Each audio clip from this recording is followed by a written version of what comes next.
আসসালামু আলাইকুম। সবাই কেমন আছেন? আশা করি সবাই ভালো আছেন। সকলের সুস্থতা কামনা করে শুরু করছি আজকের ভিডিও। এত সুন্দর একটা চপের রেসিপি বিকেলের নাস্তা হোক আর যেই কোনো সময় হোক একেবারে জমে উঠবে। তো নাস্তার জন্য যেটা নিতেছি, দুটো ডিম নিয়ে নিলাম।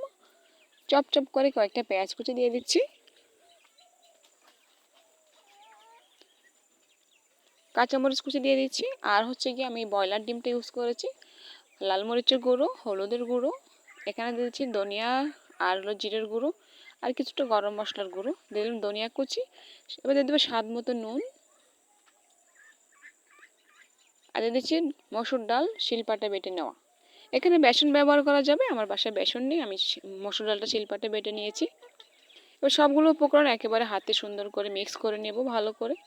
মিক্সিংটা হয়ে গেছে খুব সুন্দর। এবার আমি ভেজে নেব। ভাজার জন্য আগেই কড়াইতে তেল গরম দিয়ে দিয়েছিলাম। এবার এক এক করে সুন্দর করে গোল গোল করে চপগুলো দিয়ে দিচ্ছি। চপগুলো কিছুক্ষণ পর উল্টে পাল্টে সুন্দর করে একেবারে ব্রাউন কালার করে ভেজে নিব। তবে এখানে হিটের পরিমাণটা অবশ্যই মিডিয়ামে রাখতে হবে। তাহলে আপনার যেহেতু ডাল দেওয়া হয়েছে, ডাল ডিম সবগুলো ভালো থেকে সুন্দর সেদ্ধ হবে এবং উপর থেকে খুব ভালো মচমচে হবে, খেতে খুবই ভালো লাগবে। কি সুন্দর কালার আসছে। এবার বাকিগুলো ভেজে নিচ্ছি। ভাজাভাজি করে একেবারে সবগুলো তুলে নিয়ে আসলাম। কিছুক্ষণ পর হয়ে গেল।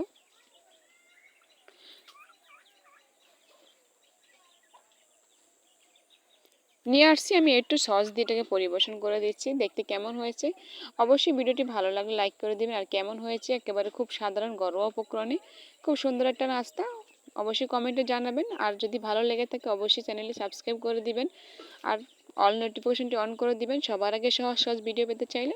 সবাই ভালো থাকবেন, সুস্থ থাকবেন। আল্লাহ হাফেজ।